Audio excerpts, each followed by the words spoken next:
October 20th, 2013, on the Adams Slide Trail, approximately 1.5 miles from the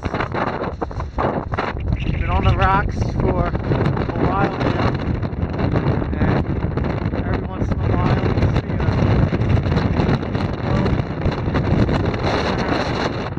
kind of leading the way, but basically you just keep going up.